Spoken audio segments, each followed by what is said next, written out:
He's doing it according to a plan, and things are moving. That, I suggest, is draining the swamp. Let's talk about the dissemination. It's going to be tough, unprecedented, how he's going to divorce himself from the business, yet still have a relationship with his family. What do you think he'll announce that day? I'm done with the business, or do you think there'll be... I don't know. Brian, I don't know how he will separate himself from his business interests and from his family's business interests. I don't know the mechanism by which you do that. He's in 20 countries.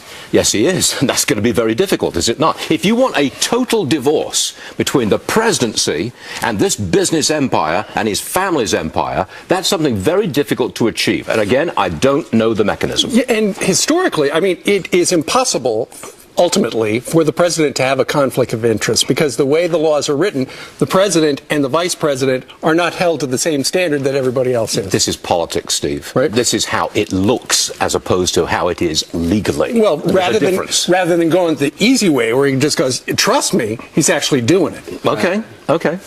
Whatever you say. So traditionally, but that's what it looks like. Traditionally, every president has to step down from their business. Traditionally, yes. Right, Okay. but you know, you have Thomas Jefferson, who was able to keep his farm back then. He had no problem earning some profits on his tobacco farm while he was still president. But let's not go too far back. Well, I mean, but you want president, don't you? In the history of my lifetime, I don't recall a president who's had extensive business interests, and he keeps them during his presidency. We have some stats of King George right now. Can we go to King George back in the turn of the century? Was he able to hold on to his kingdom? Life. Nobody's ever been this rich with such a vast empire, and so to untangle himself, it was just going to be complicated. It's extremely difficult. Yeah. And again, I don't know the mechanism. All right, so let's talk about the people that have been named and hopefully get confirmed from Donald Trump's perspective. For example, Steve Mnuchin's going to be Treasury Secretary if Donald Trump has his way, and Wilbur Ross will get Commerce. Let's start with Steve Mnuchin.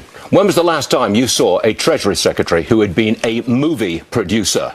He produced the movie Avatar. Yes, he spent most of his professional life at Goldman Sachs. That's the swamp, I guess you could say. He also had to do American Sniper. Okay, but also, he's coming on board at Treasury to get rid of many of the financial regulations which saddled Wall Street. So he understands it. He understands it, and he's going to drain it. And again, when was the last time you saw a Treasury Secretary as a movie producer? I mean, you ever seen that before? Right, but we did see a Goldman Sachs guy run it before. That was Hank Paulson. Okay, but he wasn't a movie producer, was he? I mean, look, what I'm saying is this guy is different. He's coming at things in a very different sort of way. What he says, he's sending out a slew of tweets. He says, to do this under the law, I felt it visually important as president to in no way have any conflict of interest with my various businesses. Hence, legal documents will be crafted which take me completely out of business operations. The presidency is a far more important task. Then that is a very big deal. If you can draft legal documents that do precisely that, separate the presidency from your business empire, I'd like to see it. That explains why it's December 15th, because I was wondering, why is he tweeting now about something that's going to happen in a few weeks? But that makes sense. There's a lot of positive news breaking here. I mean, he's got all these nominees for the cabinet. They're very different picks. Saving the all jobs of them at have Carrier? plans. Look at Carrier, precisely. Now, before the election, he said, I'm going to bring those jobs back. Remember that famous piece of videotape where the workers are being told your jobs are going to Mexico? Well, that has been reversed substantially. 1,000 jobs will stay in Indiana, and the president will go to Indiana tomorrow to celebrate. Do you have a problem with the president manipulating businesses? Manipulating businesses? Convincing them to stay? No, he strong-armed them. What's wrong with that?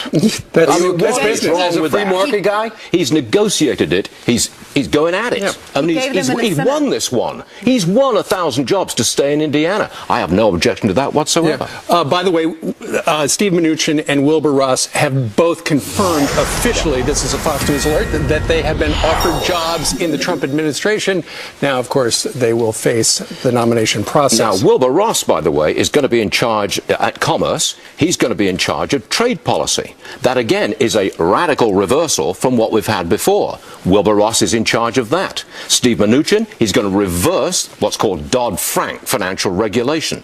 Betsy DeVos is going to reverse public education. Not entirely, but she's for school choice.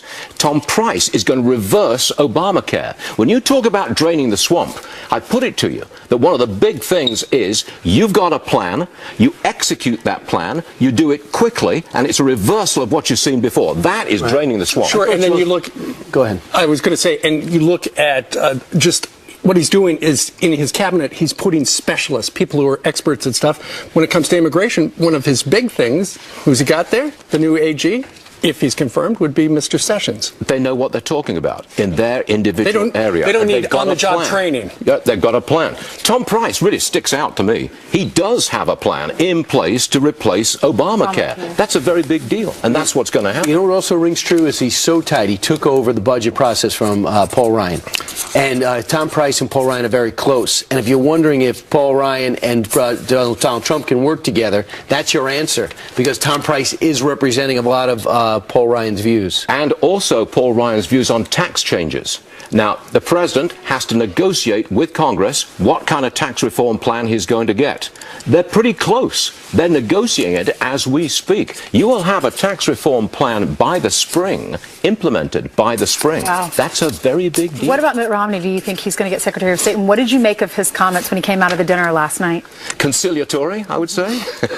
Wasn't quite kumbaya, but... But he can't really be, right? I mean, he can't, like, come out gushing immediately. Well, I don't know who's going to be the Secretary of State. I have no input on that whatsoever. But that meeting, that dinner was intriguing, was it not? What I liked was that they got a round of applause when they walked in the restaurant. This is New York City. That's what for I heaven's said. sake. So that was last night. Now a lot of news is breaking. We got another Fox News alert. Apparently, they have just named the co-owner of the Chicago Cubs, Todd Ricketts, is going to be Deputy Commerce Secretary, if confirmed. I'm not quite sure what to make of that. That's just happening as we speak. Well, just another guy, a prominent guy, a business guy. It is another top position that is being filled by people who have a business orientation, a negotiating-oriented position.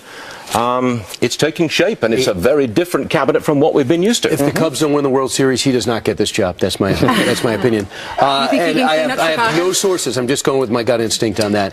Here's the other thing. How these two men, Mitt Romney and Donald Trump, have to be so hungry today. They had frog's legs for dinner. There's nothing in frog's legs. What do you chew on, the thighs? Do they even have thighs? So that was Brian, that was the soup. Actually, Mitt Romney had lamb chops, and Mr. Donald Trump had sirloin. Yeah, along with Mr. So they Davis. were They had filled steak. up. They had steak. It must have been $1,000. Why am I part of this conversation? I know. Why are we talking about it? It's breakfast time. We've been watching Pete out there eating. I've been on a diet for months. What am I talking about here? Ultimately, what these pics show us is that it's no longer business as usual, and he's bringing people who know how to work with business into his business, which is now running the country. He's embracing a broad cross-section of opinion, sometimes from the other side, to bring them into his cabinet and to listen to them and get this country moving forward. Yeah, we spoke to that carrier earlier. Just a few others. Elaine Chao is going to be coming. She'll be in charge of infrastructure. Right. What I think is interesting is, as much as he loves Rudy Giuliani and seemed to have a personal relationship with Governor Christie,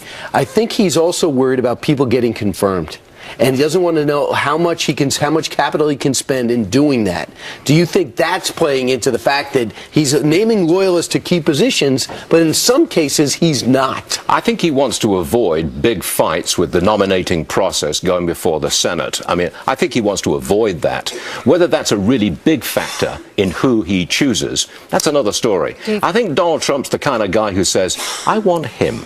People are worried about Rudy Giuliani if he is chosen, if he can make it through the process. Do you think that's... Well, that would be a problem, because there are more conflict of interest problems with his business dealings in the past and with foreign countries in the past. But there's that could be an issue, yes. Sure, but there's no suggestion Rudy broke any laws No, business. None whatsoever. And nobody fought harder in the run-up to the election for Mr. Trump than Rudy Giuliani. Odds are that Rudy Giuliani would be confirmed for any position that Donald Trump nominates him to, but there would be a fight, and maybe Mr. Trump wants to avoid that. And here's something you can relate to. He's not he went into the real world, went into business, international business. That is a plus for somebody who's going to be working on the international stage. He didn't do anything wrong. He got experience. When was the last time you saw President Obama break bread with, or talk to, or confer with anybody in business? No. When was the last time you ever saw that? It's been a hostile relationship with business all the way through.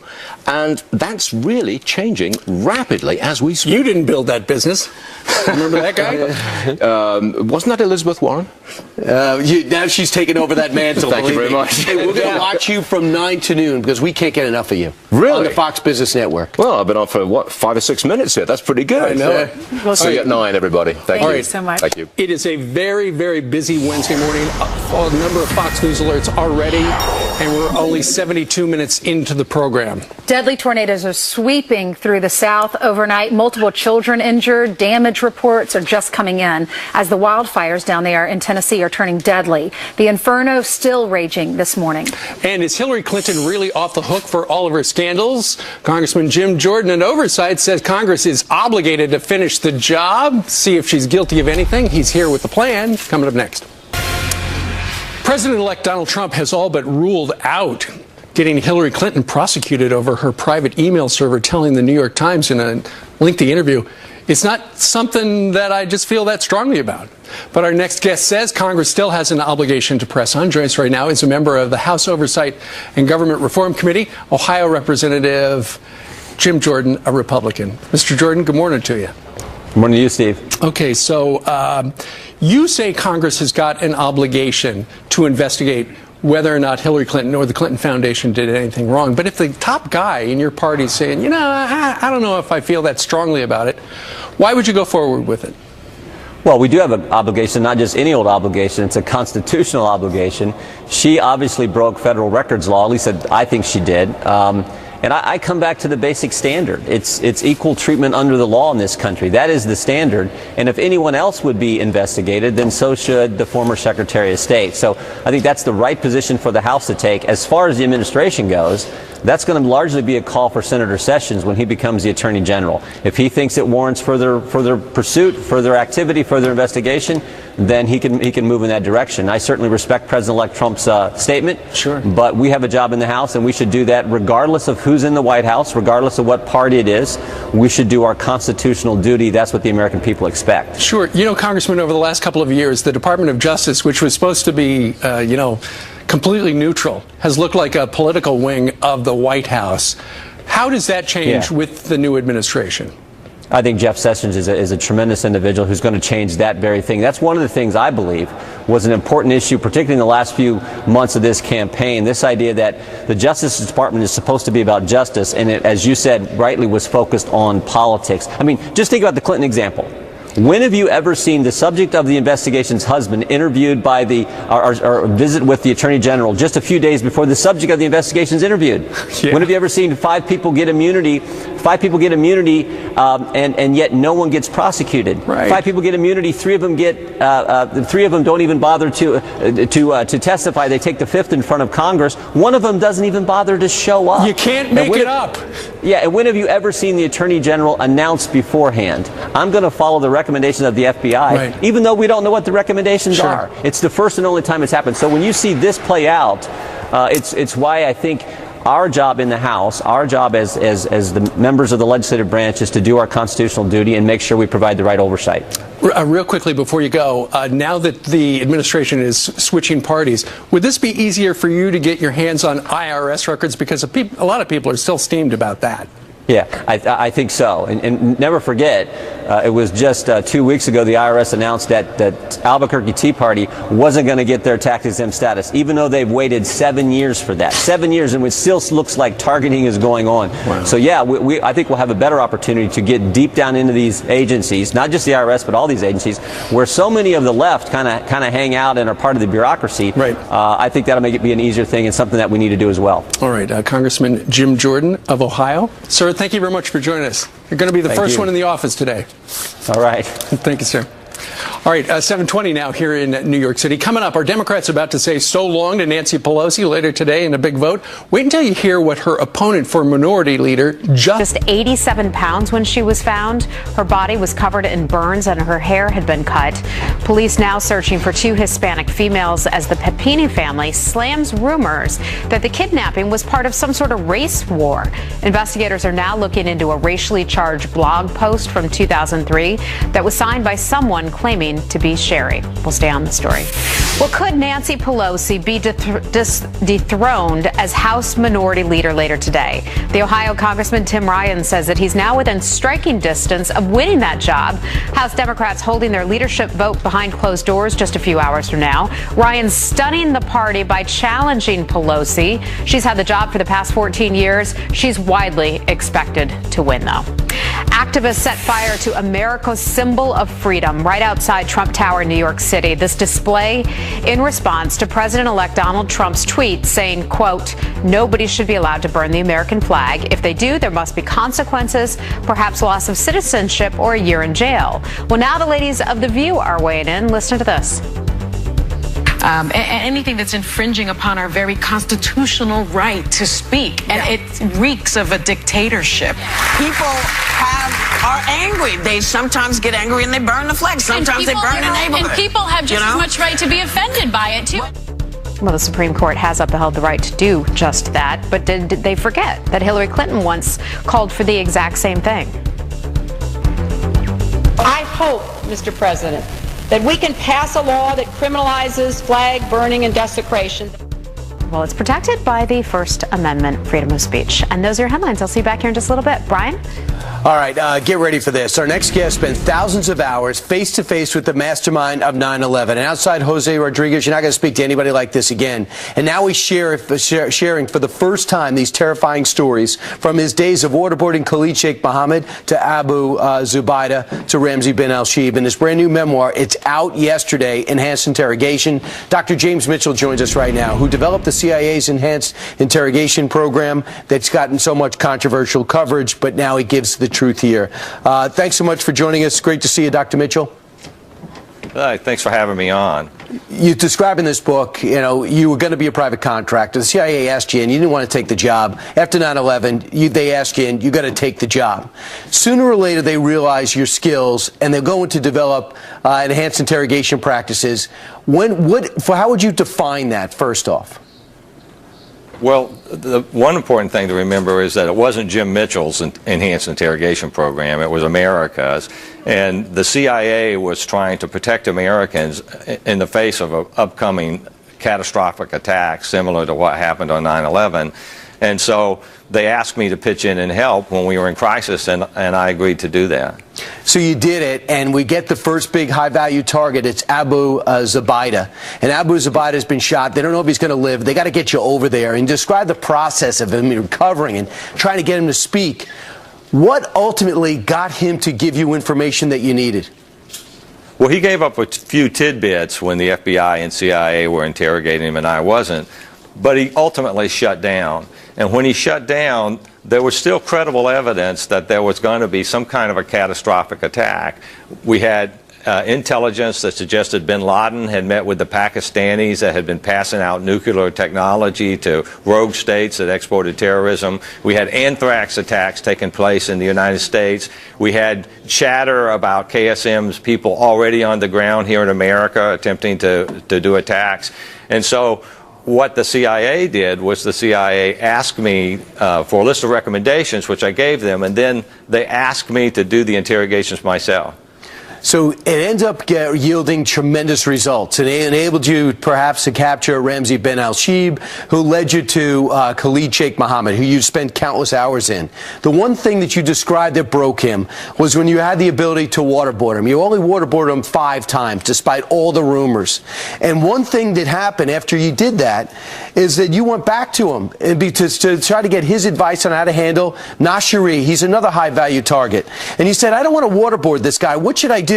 He insisted you do. In your book, he quoted Abu Zubaydah said, you must do this for all the brothers. If you don't, and he talks, the brothers have sinned. Allah will punish him. I'm not following. You think we should use harsh techniques, you say?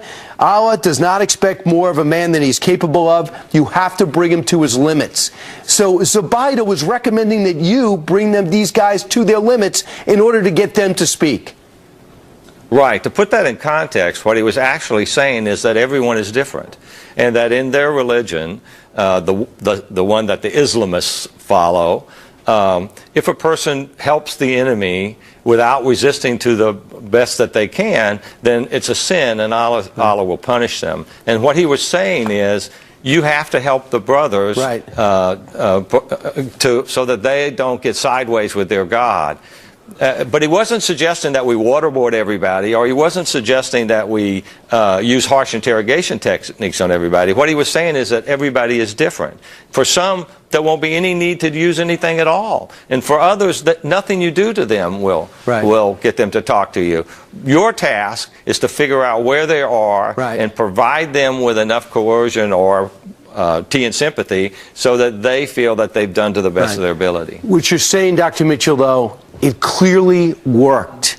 It allowed you to roll up these guys and prevent attacks, some of which we don't know, other which we absolutely do know. And when Senator Feinstein inaccurately portrays your role, and others in the FBI inaccurately portray your role, this has been very aggravating for you, and this is the first time you can make your case. That's true. That's true. This is the first time that I've been actually allowed to tell my side of the story. It took a long time to get it out, but I thought the Americans have a right to know what the CIA did. The men and women of the CIA, many of whom sacrificed their lives to protect them, the sorts of things that we were trying to do. And by the way, Khalid Sheikh Mohammed actually found a way to beat, amazingly, found a way to get the water out his nose, out his mouth. Would feel you so relaxed when you waterboard him, he would fall asleep on the gurney, but you ultimately broke him and got invaluable information that helped keep America safe. And you should be proud of that. For those critics, what do you say to them? Well, what I would say to them is that the question that President-elect Trump has to ask himself is, what is he going to do when there's credible evidence of another catastrophic attack planned for a city in the United States, and they capture a guy like Khalid Sheikh Mohammed, not some run-of-the-mill mujahideen jihadist brother, but the worst of the worst, who wants to protect his secrets, but has the information that could stop those attacks? What are they going to do? I'm telling you, the Army field manual is not going to work. Right, and they have it, by the way. If you want to know the details about what happened and make your own decision, pick up Enhanced Interrogation. You cannot make a decision on Enhanced Interrogation until you read this book. Dr. Mitchell, thanks for what you've done for this country, and I'm sorry you've been through everything you've been through, but I'm glad you're getting a chance to tell your story. We'll talk more about it on the radio today. Oh, yes, sir. Thank you very much. All right, straight ahead, a Fox News alert. Donald Trump announcing on Twitter moments ago he'll be leaving his business to his children when he takes the White House. He'll get into detail. RNC strategist Sean Spicer has been living in New York City for the last few months. He used to smile like that. Will he be smiling like that today? Fox News alert, a lot of breaking news regarding Donald Trump and the Trump Organization and the presidential transition team. So a perfect guest would be Sean Spicer, the RNC chief strategist and communications director, and he works on the transition team as well. Sean, good morning to you. Good morning, guys. How are you? Good morning. Oh, your boss was busy tweeting this morning. He sent 4 out in the last hour, and one of them says that he's going to be holding a major news conference here in New York City on December 15th. Essentially, he's going to separate himself from the company, and his kids are going to be in charge. What else can you tell us about that? Well, I think, as he said in the tweet, he's going to announce it on December 15th, and I'm going to let him I'm not going to get ahead of him on that. But, you know, look, I think the last 24 hours, you've seen some amazing stuff, not only the picks, the people that he's continued to meet with, the announcements coming out for cabinet secretaries, but the news on Carrier. Things are getting done. Change is happening. Well, how would you describe the news on Carrier? 1,000 jobs here. The New York Times goes, well, some jobs are going away because they're not moving. They're trying to spin it almost negatively this morning on their front page. What's the truth? What was offered? What was told? What went on? Well, look, you heard Donald Trump and Mike Pence talk about this during the campaign. They said that they wanted to keep jobs here. He didn't sit around and wait. He got on the phone. He's been working the phones. You've seen it on the tweets. He called the president of United Technology. They've been working hard, him and Governor Pence, to keep Carrier here. And I think he's going to go to Indianapolis on Thursday to talk about the details of that plan. But the bottom line is this. Exactly what he said was going to happen is happening. He said he was going to fight to keep those jobs here. He picked up the phone. They worked a deal. They got it done. This is the kind of thing that Donald Trump's going to do as president of the United States. Get things done. It's great news. My heart went out to all the people who thought they were losing their jobs. And when that news was announced yesterday, you know, no matter how you voted, you have to be in favor of this. Exactly. What else is he going to be doing tomorrow? Because I know tomorrow kicks off the Thank You America tour. He's thanking folks for voting for him. Yeah, he's obviously heading to Indianapolis, where he's going to make that announcement at Carrier with Governor Pence about what they've done. And I think, as you point out, Ainsley, I mean, what a season to do this in, between Thanksgiving and Christmas, for those 1,000+ people whose jobs are going to be kept here and their families, to know that the president and vice president-elect worked so hard to make sure that during this holiday season, that they can spend it knowing that they have a job. There's no better present than anyone could ask for. And I think you're going to continue to see people get rolled out over the next couple of weeks that are going to be part of a Trump-Pence administration that share that vision of bringing change, getting results for the American people. Will the last job be Secretary of State? You said it's going to take a couple of weeks. It'll happen when he's ready to announce it. As you saw last night, he had a really good dinner with former Governor Mitt Romney. He's going to meet with General Kelly today. He met with General Petraeus yesterday. He's talked to Rudy Giuliani. There's a lot of amazing, qualified individuals that want to share their ideas, thoughts, and visions with him. He's going to continue to listen to him. And then he and Governor Pence will sit around, and ultimately Donald Trump will make a decision who will represent him best in that position. Okay. Of course, no position will be confirmed unless they check with Sean Spicer first. We all know that. It goes through the Spicer office. And Sean, we're going to interview someone with Carrier at 8:15 this morning. I'm sure she's going to tell us what it was like to be a fly on the wall there yesterday. So thank you for joining us. We appreciate it. Thank you, sir. You bet, guys. Thank you. All right, Dave Ramsey is also here with the best financial advice money can buy. But first, this is for you. It is free, and he is answering your emails, and he's walking into the studio now. Free? Come on That's in. a good deal. Free. This is move for free. How's it going?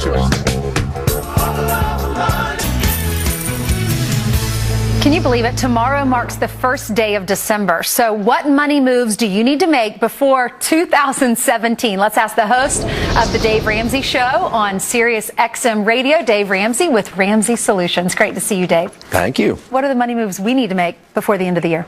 Well, a couple things. One is you'll check your 401k, make sure that your options are doing what they're supposed to be doing, and if you need to make some adjustments, this is a good time to do that. It's open enrollment still for some people, and you need to definitely look at your health insurance, because health insurance costs have exploded. Obamacare, as we all know, people who can do math know it's a disaster, and so it's caused these rates to go up 60, 70%. You got to really look at that and consider that. The other thing you need to do is realize that 2017 is not going to happen to you. You need to happen to it. That's called setting goals for 2017. What about donations? And of course, increase your charitable donations. If you itemize in specifically on your taxes, then you want to take advantage of your charitable gifts and make sure you give those up. And outrageous generosity is part of winning with money. Okay, you brought up open enrollment. This first email is from Michael in Kentucky. He says, my company is currently in open enrollment. They offer a standard 401k and a Roth 401k. Which one should I go with? Roth. Why? Roth is 4 magic letters that mean tax-free growth. And if you start, say, at age 30 and at age 70, you've got like $1 million in your 401k, which if you put money in there all that time, you would have. Almost all of that, like 94% of that is growth. The rest of it's money you put in. And the fact that the growth is tax-free, say in that example, would save you like $200,000 in taxes. Wow. So always do Roth. I'm going to call my guy today and check that out and see what Fox offers. Thank you so much. All right, this is Devin in Missouri. He says, my wife and I have $45,000 in debt. I net $1,500 a month. We have not used the credit card in 2 months, but with Christmas, taxes, and insurance coming up, we're in trouble. What do we do from here? My gosh, we have all been there, and I feel his pain. What's your advice? Been there myself. My grandmother used to say there's a great place to go when you're broke: to work. Yeah. You're going to have to take like 2 or 3 or 4 or 5 extra jobs. You know, stop retirement at work, stop anything you can at work except health insurance. You got to keep that in place, and you know, do everything you can to tighten up the budget. The written budget will also give you the sense that you're winning with money. Feels like you kind of got a raise, and so put that together. And you know, really, it is about income creation here. And then Christmas may be okay. Christmas may be a craft this year. Yeah, I feel sorry for them, though, because it's retired people. They don't want to go back to work. They've worked their entire lives. They deserve this break, but sometimes you don't have a choice, unfortunately. It's a math thing. Yeah. All right. Thank you, Dave. Coming up, big news out of the Trump transition right now. New cabinet picks, plus the president-elect leaving his business behind. Transition spokesman and advisor Jason Miller is here to react. That's in the next hour.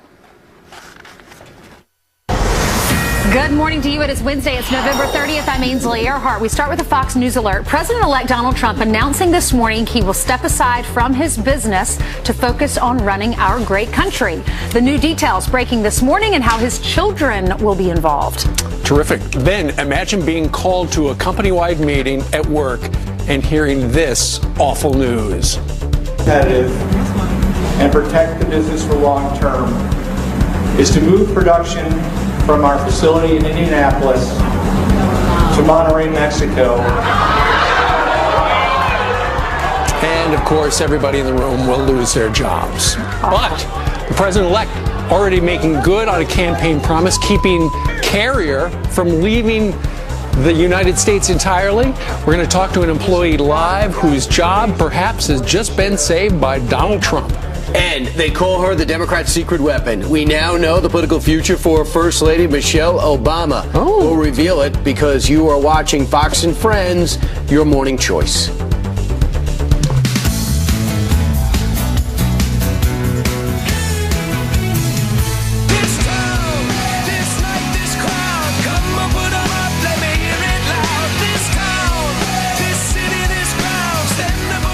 I think they did this song here on Fox and Friends, and right now, Pete Hegseth, who really probably should have a hairnet, is serving breakfast out of Mike's Place in Oshkosh, Wisconsin, where, Pete, there's a lot of politics along with the pancakes, isn't there? That's exactly right. We're here at Mike's Diner here in Oshkosh, Wisconsin, a city and a county that the last two election cycles went for Obama. It went for Trump this cycle. We've got a diner filling up with great folks here. We're having lots of conversation, talking to the people as opposed to just pundits about how Donald Trump is doing, what he needs to do next, the recount here in Wisconsin. We've got a great special guest in Rachel Campo-Stuffy, who I'm looking out the corner of my eye. We're going to keep the conversation going all morning. It's diners and politics. All right. Thanks a lot, Pete. Thank you. That represents America right there. It's the flyover states. It's good old hardworking people. Can't wait to hear what they have to say. Meanwhile, this morning, talking about hardworking Americans, President-elect Donald Trump hard at work on Twitter again this morning, making some major announcements. In fact, he's saying, you want me to have a press conference? I'll have a press conference. It'll be December 15th, at which time I'll announce something specific that everyone's curious about, Republicans and Democrats. What is he going to do with his business once he becomes president? It said right there at the end, I will be leaving my ... leaving my great business in total in order to fully focus on running the country, in order to make America great again, while I am not mandated to do this under the law. I feel it is very important as president to in no way have a conflict of interest with my various businesses. So I guess there's some documents that have been crafted, which take me completely out of the business operations. The presidency is a far more important task. There have been people that said that lawyers from the Obama administration and his legal team have been working together to find some pathway forward, because there's no argument here. Everyone wants to make it work, and this is unprecedented, so they could do this without partisanship. Sure. They could just try to find a pathway forward. However, if Don Jr. comes to visit him at the White House, if Ivanka comes in, are they going to say, well, are they talking business? Are they talking international affairs? They got to somehow get past that. I'm sure that in addition to the legal documents, there will be some guidelines that they're going to have to follow. That's why he's saying December 15th, because we have guests on this morning that are saying it's going to take that amount of time to figure out all the paperwork involved before he can just say goodbye to the businesses. We are in uncharted water. We've never had a chief executive for the United States of America who's got such vast holdings, and so it takes some untangling, and they started that with these tweets. You know what else I learned about this? When you can't fit it all in one tweet, and I always abbreviate everything, you can just do that. The ... Do another tweet. ... Do another tweet. Because he says, I'm leaving my, and it's like, what is he leaving? He is the Christopher Columbus of Twitter. He will tell you different ways to do it because he forges his own message. Meanwhile, let's talk about how busy he's been filling up his cabinet. We now have confirmed that Secretary of Treasury nominee will be Steve Mnuchin. He's a billionaire. He's had various investments, very steeped in Wall Street, and has taken a lot of that money over to Hollywood. That's right. Then Wilbur Ross, he is going to be the Secretary of Commerce. This is a guy who saved the steel industry in the Rust Belt states, saved a lot of jobs when the steel industry was going down, and has also done that with some other industries as well, including textiles. Right. He's also for candidate Donald Trump too. He is also, Wilbur Ross is a neighbor of Donald Trump down at Mar-a-Lago in Palm Beach, so they've known each other for a long time. And then you've got the guy far screen right, and that would be Todd Ricketts. He's the co-owner of the Chicago Cubs. He has been named to be the Deputy Secretary. I was reading about his life. His parents started TD Ameritrade. Yeah. And they're a $1 billion family. He's since bought the Cubs. But his dad and his mom said to all 4 of the children, you're not allowed to work for us until you're 30 years old because we want to teach you autonomy, to learn how to stand on your own 2 feet. And then you can go buy the Cubs. Right, exactly. I promise. Don't buy the Cubs until you're 30. That's All right. right, now let's talk about what happened last night. One of the most intriguing dinners in quite a long time. And Donald Trump's doing a masterful job at creating a lot of tension, interest, and intrigue with the naming of his cabinet. Last night, we heard about a dinner 2 nights ago where Mitt Romney's coming in. I believe this is the second interview. The pool camera said, go tape a little of this. They lit from below, so you see Reince Priebus, Donald Trump, and Mitt Romney. They lit from below. Also, when they walked into the reflection from being lighted from above. Everything's gold around Donald Trump, and even the table. Isn't that funny? But they walk into the restaurant, and everyone gives them a round of applause, which I really liked, because, you know, I'm from the South, and people give New York a bad rap because they think everyone's rude here. Well, it's not true. They walk in and some rude people here. But everyone praised them, even if they didn't vote for him, because, you know, it's a actually, when Reince Priebus walked in, they handed him a little thing that said, in 20 minutes, you'll have your table, so they had to stay busy for a while because the table was not ready for him. No, are you serious? No. This particular spot, you know, people were going, I wonder where he's going to wind up. He wound up taking Mr. Romney to Jean Georges, which is a 3-star Michelin It's a great place. restaurant. In the New York Times, they wound up with 4 out of 4 stars. The big question is, and you know, when you've got your chief of staff, Reince Priebus right there, what are you going to talk about? You're going to talk about business. The business of what? Keep in mind, Mitt Romney 4 years ago had a business plan on how he would run the administration. You got to figure Donald Trump has said, all right, Mitt, what were you going to do 4 years ago? Because I'd like to pick your brain. Might have talked about that at Bedminster last week, and it was so interesting. He said, come on back, let's talk some more about that. I'd like to know. The big question is he going to wind up with the Secretary of State job, or is he going to wind up with a consolation job? And when Mr. Romney came out of the dinner last night, was this kind of his consolation? I feel pretty bad about saying some things in the past about him, and now I think things are great speech. We have a little of it right here. A wonderful evening with President-elect Trump. We had another discussion about affairs throughout the world, and these discussions I've had with him have been enlightening and interesting and engaging. I've enjoyed them very, very much. The last few weeks he's been carrying out a transition effort, and I have to tell you I've been impressed by what I've seen in the transition effort. The people he selected as members of his cabinet are solid, effective, capable people. All of those things combined give me increasing hope that President-elect Trump is the very man who can lead us to that better future. Thank you. The microphones weren't really there, so if you couldn't understand me, basically said, this is hope for our country. I'm looking forward to the months ahead for our country. And he went on to say, Donald Trump did something that I couldn't do. He won. He will be the next president. He did. And one thing he said is, I hope, instead of I believe, which is kind of interesting. Politico says that he's Donald Trump's pick. He's gotten pushback from everyone, from his family members to people he respects like Newt Gingrich and Kellyanne Conway. I don't know if also Mitt Romney maybe is giving winning people over the more you talk to him. He's a very smart guy. His international relations ability and prognostications have almost all come true if you look back at that final debate with Barack Obama. And I think he's in the prime of his life. He's looking to serve. He's made enough money in his business. His kids are old enough they don't need him every day. So I think this would be a type of thing that he might thrive I was thinking about this last night. I'm like, is he able to forgive and forget? Because they said some bad things about each other. Right. America's upset about that. The people who are those diehard Trumpers who voted for him are upset because Trump is known for loyalty, and Mitt Romney was not loyal to him as a Republican. But I was thinking about this, like, would you be able to do that as an individual? Could you forgive and forget? I could. As long as you don't mess with my family and you say something about me, I could forgive and forget if we sit down and we have a dialogue. Sure. It's like James Gandolfini in The Sopranos.